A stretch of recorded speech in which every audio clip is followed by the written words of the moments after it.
All right, call the meeting to order, the August meeting of the CB, and don't see anybody here for public comment, but given that we are a couple minutes early, we will circle back if somebody shows up. So that brings us to the approval of minutes from the July meeting. Hope y'all had a chance to review that. Entertain a motion. So moved. Second. Got a motion and a second. All those in favor, say aye. Aye. Any opposed? Motion carries. And that moves us into the vouchers. Hopefully you had a chance to review that too before the meeting. Any questions, discussion, or motion? So moved. Second. Got a first and a second.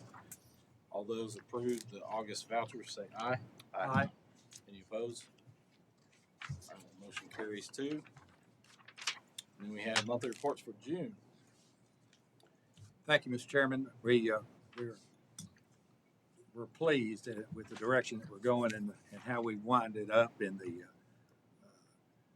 for the final. This is the final statement of this fiscal year, and things should match up when we do our audit. Dusty, if you want to say a few words on that, that would be great. Yeah. Just a quick update on electric. This summer, as you all know, has been exceptionally hot. Average temperatures in June and July were warmer than the same months last year, and they were also higher than 15-year averages. The consistently warmer temperatures resulted in a 61% load factor in June and a 63% load factor in July. And obviously, those had a positive impact on sales for us. So as a result, we finished fiscal year 24 strong with a net margin of $216,000 for the month of June and $1,308,000 for the year, both higher than we were in fiscal year 23. For water and sewer, we also finished the year with a positive net margin of $854,000. We did see a bit of a dip in June due to closing some work orders for water loss surveys, tank painting, and arc flash studies. But overall, we're very satisfied with our fiscal year 24 results for water and sewer. One other thing I wanted to give you all an update on was our bond issuance. We talked about that several months ago. That process is now complete. On July 22nd, our bonds were sold at auction to the lowest bidder. We were able to secure a true interest cost of 3.8%. This saves our ratepayers over $1 million for the remaining debt period. This debt refunding also reduces the payback period of our debt by about 16 months and provides an option for us to call the bonds on June 1st, 2030, which gives us control of resetting an interest rate if things look better at that time, as opposed to a couple of months ago, we were in the opposite position where the bank kind of held the cards, put our feet to the fire there and said, hey, we're going to exercise our option to increase the interest rate. The refunding officially closed today as the money was wired to First Horizon to pay off the principal and accrued interest of our previous bond with the Tennessee Municipal Bond Fund. And we really appreciate the efforts of Cumberland Securities and Bass Berry Sims, our bond counsel, in helping us secure a low fixed rate with our debt refunding. That transaction went about as smooth as I could hope. I think Greg would probably agree with that. Absolutely. And that's all I have as far as financial updates. Is y'all use Mammontov? Mark Mammontov? Mark Mammontov. Okay. For Bad Bass? Okay. That's great news. Yeah. Refi. Yeah, we're thrilled with that. It gives us a little bit more flexibility because of the timing of the principal payment too. So we're pushing that out a little further, and that helps. And we're over $1 million we calculate in potential savings. So the process was well worth it. And Cumberland, they couldn't have made it any easier than what they did. Very professional. The whole team that we worked with was great. Great. Any questions, comments about the monthly reports or the bond refinance? Entertain a motion to approve. So moved. Second. Motion and a second. All those in favor say aye. Aye. Any opposed? All right, motion carries, and that brings us to project status report. Mr. Fay. Thank you, Mr. Chairman. We're tracking 4 capital projects right now for the board. The first two is really a budgetary item, the upgrades at Ridgeview Drive and Stony Fork. They were $150,000 in the budget and $475,000, which pretty much is in alignment with what are now our estimated cost, total cost for the project is going to be. They're all beginning. They're scheduled to. They should be finished by the end of September. Our Ridgeview Drive, and we anticipate beginning on Stony Fork later this month. The last two projects that we're working with are the Mr. Hollingsworth subdivisions off of Sinking Springs. We've completed the construction on the first phase, which involved 36 lots. We did that in June, and some of you may know D.R. Horton had an official groundbreaking ceremony on Friday the 2nd of August. So we anticipate construction and homes starting very soon on that. We're working on phase 2. We've received a contract and the necessary documentation to order all of the materials necessary for phase 2 and phase 3 in that planned subdivision. And I'll be glad if I can go more in depth if you've got a question on that.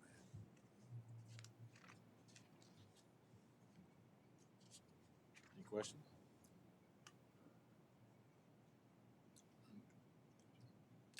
Doesn't sound like there are any. Thanks for the updates, Greg. That moves us into the approval of POs. We have 2 bucket trucks. Again, these are budgeted items also included in the budgets. And what the 2 bids that we've got, one for the Terex didn't meet the specs that we needed. So if you look at that first one, it's $289,330. That met the spec. We're looking at about 1.5 to 2 years on delivery. And the second one, which is a 55-foot utility line truck, they bid a truck that did not meet the specs. It wouldn't hold the weight we needed in the bucket. So they only, although it was within $3,000 of Altech, Altech met that spec, and we're looking for an August 2027 delivery date on that. So given the facts of what met the spec, what didn't, and the timing, we're recommending low bid or best bid for a total of $289,330 for Terex and $346,376 for the 55-foot bucket truck to Altech. So moved. Second. Got a motion and a second. Any discussion? All right. All those in favor, say aye. Aye. Any opposed? Motion carries. That lead time is wild. Yeah. 3 years. Oh, it's really better than we thought. Is that better than? Yeah, it's better than it's been. Yes, absolutely. And less money. 3 years is better than. Oh yeah, yeah. We were looking at a 5-year delivery day. That's wild. All right, I think that brings us to the review of the self-funded health benefits plan. Should have seen some of that in your packet that you got ahead of the meeting, but Greg or Dusty, I don't know who's. It's going to get to Dusty, but I thought it would just this is what I call interesting facts. I thought I would just, these are healthinsurance.org, and Jim may also know some about this, but the average increase overall across the state, and they do that by the 6 largest providers, was 4.8%. It was 8.5% last year, and 4.4 before that. But since COVID, it went up 152%. So I mean, it's been tremendous. Obviously, we haven't seen those kind of increases, but know that many are facing significant jumps in their costs for insurance. That's the best lead-in I can give you if you want to take it from there. Greg, you care to go to the pie charts. So I'd just like to go over these pie charts a little bit. So in the first chart, you'll see we've got our reserve forward, which is the funds that we had available last year, the beginning of this year. And then, of course, we've got our deposits of about $3 3.1 million. Those deposits are based off of a fully funded insurance plan. So if we went out, we bought insurance for our employees, that's what it would cost us for those employees. So We get a bid each year from Blue Cross. Yeah. So, yes, that's correct. And then of course we also have our COBRA premiums that are fully paid by our former employees that have opted into the COBRA coverage. And then when we look at our claims, we had about 1.6 million in claims this year, 88,000 in administrative fees, and 190,000 in excess risk. So basically, we cover claims up to $140,000, and then anything above that, our excess risk or our reinsurance will kick in and cover those claims. And then we were also able, with the savings that we have on our plan, able to transfer $1.7 million back to the general fund. And so we've got an ending reserve of about $2.6 million. That itself is higher than our claims have been over the past several years. So we've got a pretty good reserve built in there. We'll continue funding the plan accordingly. But this gives us a very good idea as far as what we're saving. If you look at the CUB deposits less the claims, admin fees, and excess risk, we're saving a significant amount of money versus going out and buying a fully funded insurance plan.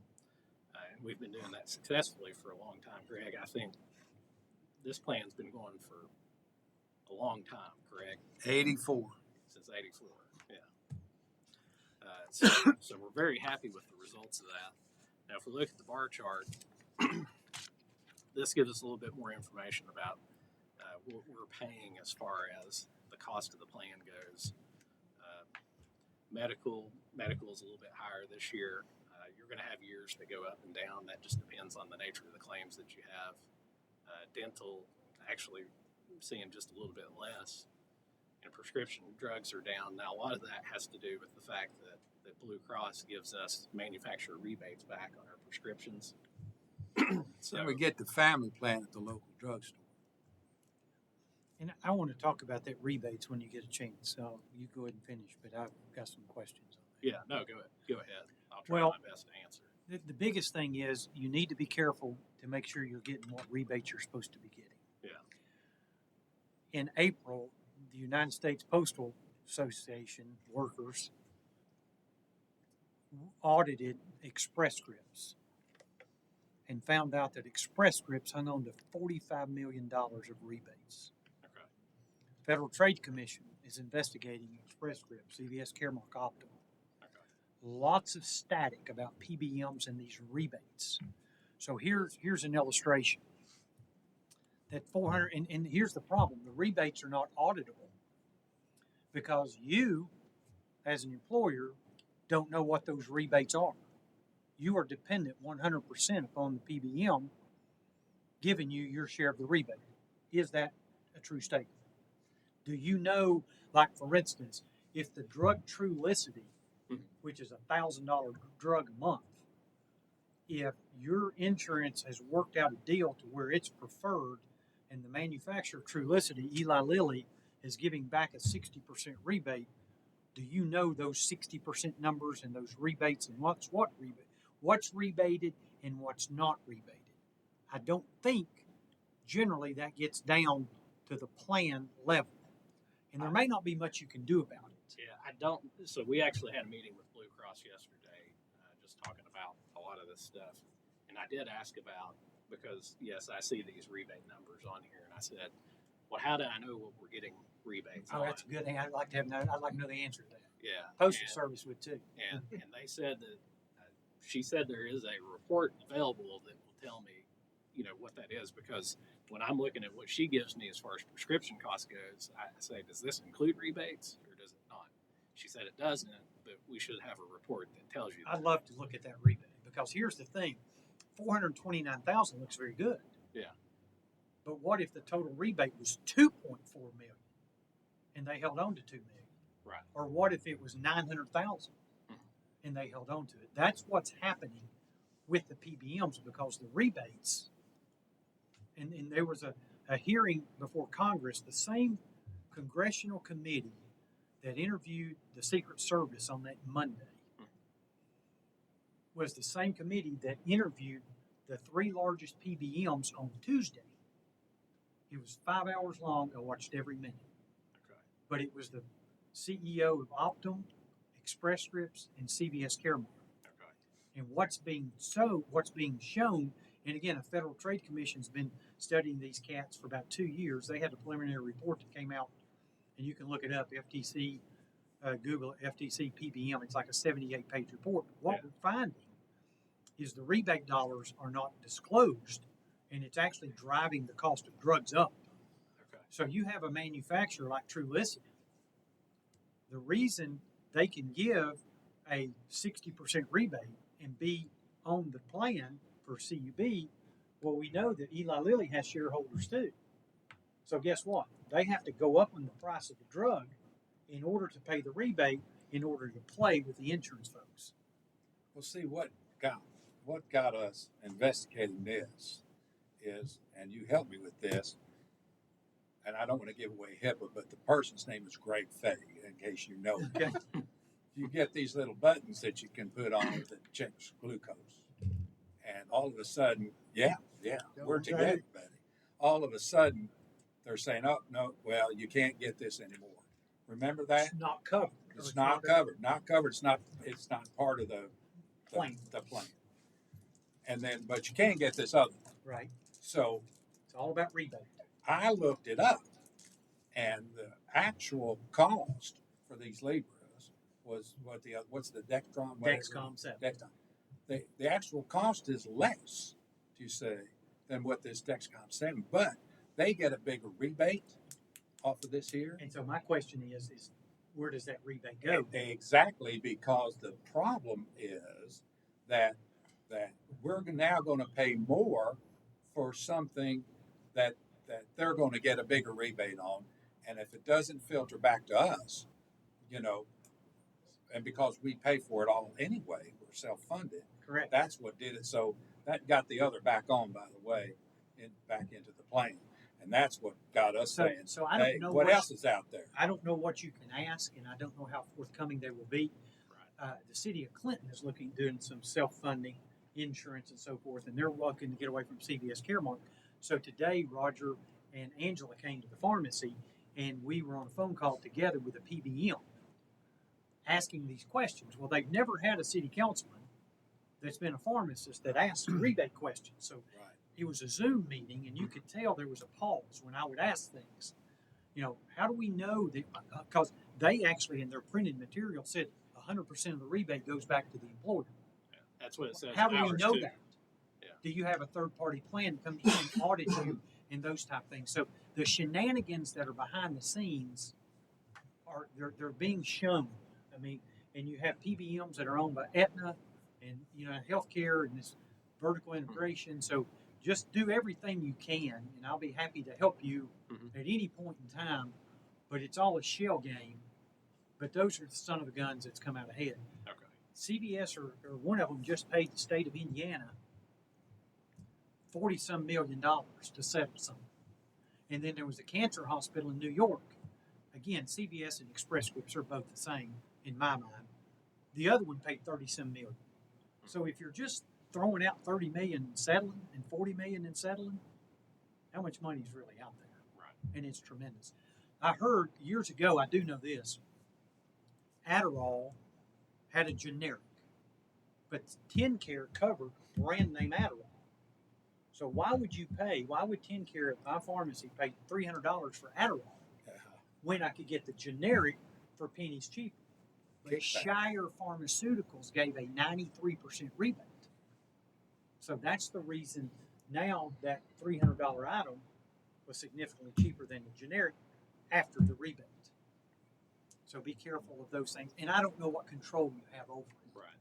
So, but again, 229,000 sounds great, as long as the real rebate wasn't 900,000, Right. and they kept working. Okay, enough said. Yeah, Dusty. For me, not you. For me. I think that's about all I got. Overall, we're very happy with the performance, where our claims have been, and the fact that we've been able to contribute back to the general fund as well. So, anybody else have any questions? Can you scroll down to that pie chart page? So I was just gonna ask, that in reserve of about 2.7, 2.68, that'll be the reserve forward Yes. for this year. So it's down about $400,000. Is that a precursor or a signal of concern? I know it's still a lot of money that we're forwarded, Yeah. but it's, No, I don't think so. And of course, we've taken some necessary steps. Obviously, we had rate action last year and then again this year.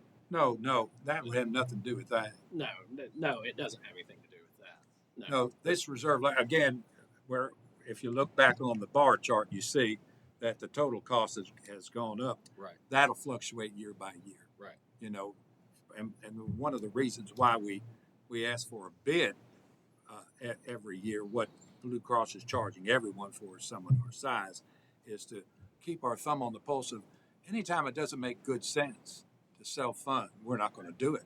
That's right. But we're convinced and have been since '84. We're way ahead on that. This was just a higher year. You see, medical's gone up, and so our total cost has gone up. But that's just reflective of a year. Okay. Thanks. Any other questions, comments? All right, that takes us down to other business. I do have just a few things that I'll share with you. On Tuesday, and this is maybe what, Stephen, you were talking about, there was what is called a partnership meeting in Chattanooga with TVA. And I went down there, and that was both informative and concerning. And we have to do an NDA on that, so it's all business sensitive. So I can't give you the specifics, but I can give you an overview. I can confirm that TVA acknowledges the critical need to address the capacity issue. There is a capacity crunch within the valley because we are electrifying so much. The EVs are making a difference. The industry is coming in. Bitcoin is eating up, and we've got this AI, and AI is very electric intensive, demanding intensive. So they see, since the Southeast and particularly Tennessee is so inviting to industry, that there's a lot moving into the state. There is a lot of growth in that, and we're all pleased with that, but it puts a strain on the generation. So they're in the process now of decommissioning some of these veteran fossil fuel generation sites like Bull Run, like Kingston, and now they're trying to put some gas, in some kind of a bridge between the longer term, which would be nuclear, and we're looking for what they call SMRs, these small modular reactors. We're very excited. There's going to be one on the Clinch coming out of a bridge. That's in the process. I see more of those. I see that is the future, other than these big Watts bar kind of things going up. Much better, we think. And also the technology has made a difference. They're trying to address, even with cabling, some differences to where there's less line loss. So I mean, technology is making leveraging our ability in the future to minimize, what we have to put steel in the ground in order to make the generation to meet our needs. Jeff Lash, the CEO, even talked about this Type 1, which is coming into Bull Run, this fusion. I see that potentially as a game changer. Once they figure out batteries, then solar can become a dispatchable product, but you've got to store. The only time it's available is when the sun's shining.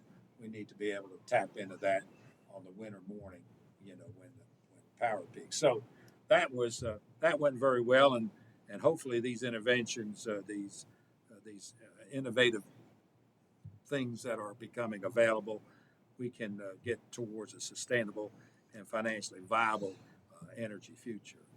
That was Tuesday. This morning, you may recall several months ago, I hosted a group from the TVA's Federal Affairs group that's out of D.C. Well, apparently that went well because they asked me to serve on a panel that represents the LPCs for a congressional tour.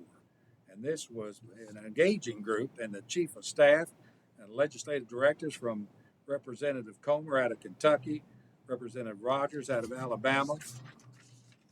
I've got a whole list. Representative Kenry, and then about 6 more representatives. Representative Flashman was there, and then Senators Hyde, Britt, Turnbull, Blackburn, Whitaker, Tillis, and the House Transportation and Infrastructure Committee staff, and the House Transportation, Environmental and Public Works Committee. So we had a real big group, and this opportunity to enlighten them about what we see as LPCs, distributors of TVA power, what we see as innovative products in the future, because they're most interested in our ability to do the DVR, our ability to respond to what they call a demand response from TVA, which they do. When TVA is peaking, they call CUB, and we do.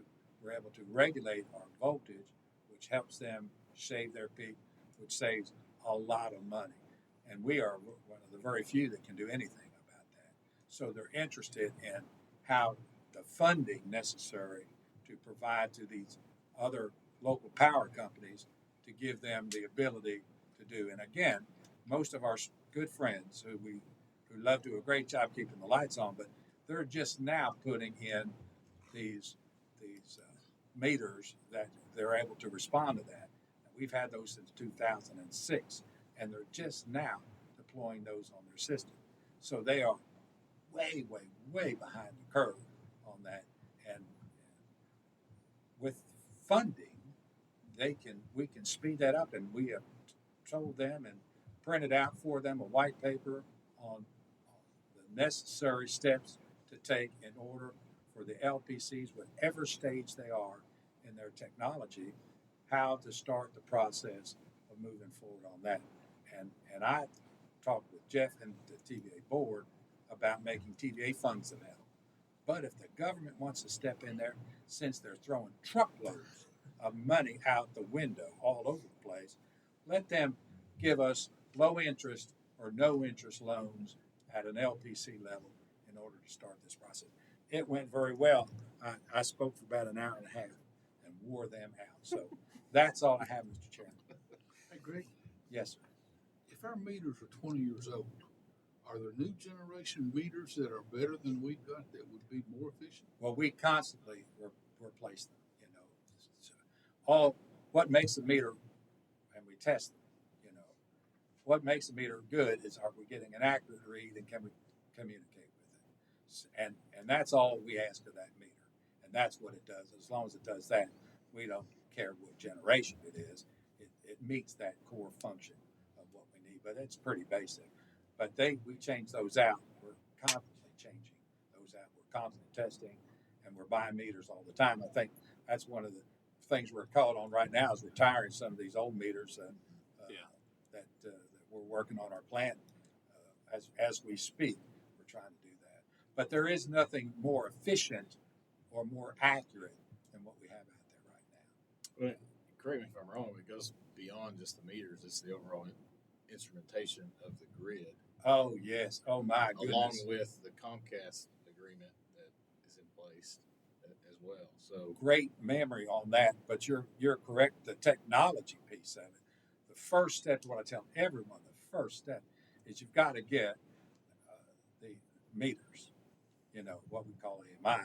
Those type of meters in order that are communicating.